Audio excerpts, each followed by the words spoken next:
In this video, I'm going to talk about the asymptotes of a function. So our particular function is e to the power negative x squared. So let me go ahead and kind of sketch it first and see how it looks. X and y.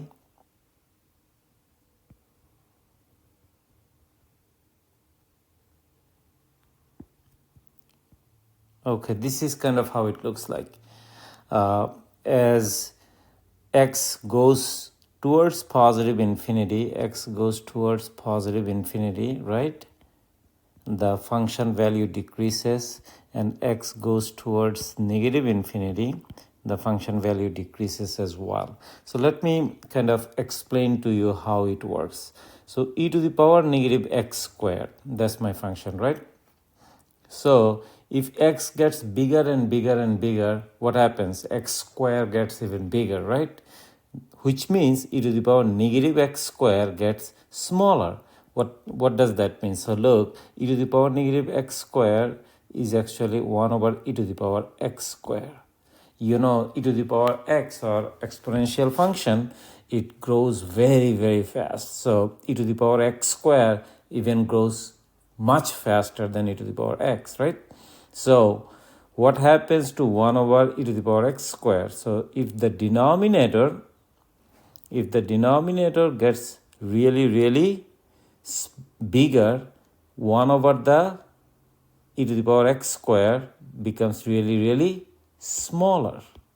And in the limiting case, what happens is that this value goes to 0. So limit x approaches positive infinity, e to the power negative x squared is the same as limit x approaches positive infinity, 1 over e to the power x squared, which is, by the way, 0. So that means this function approaching the horizontal axis. So the asymptote for this function is the horizontal axis. So asymptote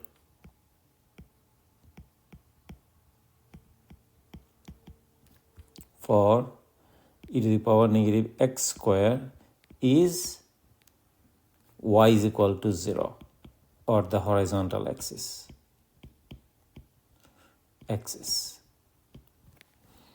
Now, this is the positive case. However, what happens in the negative case if x goes towards negative infinity?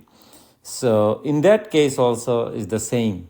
It goes to 0. Why? Because e to the power negative x squared, look, regardless x is positive or negative, x squared is always positive. So, it's being squared, right? So, limit x approaches negative infinity, e to the power negative x squared is also 0. So that means if you move towards the negative infinity, the asymptote or the line that the function approaches is y is equal to 0, which is the x-axis, right? Remember, y is equal to 0 is x-axis. Here you may want to keep in mind the following though. This e to the power negative x squared, it never is equal to 0. So it will never touch the horizontal axis or the x-axis, but it will get arbitrarily close to the horizontal axis, kind of the way limit works, right? How limit works, you take the limit of a function, it approaches certain value, and you can get arbitrarily close to that value, okay? You can get arbitrarily close. So this is the case here, but it will never be equal to the x-axis or y is equal to 0. So that's what the asymptote for a function is. So in this particular example, we have found the horizontal asymptote for e to the power negative x squared. I hope that this discussion was helpful. Thank you very much.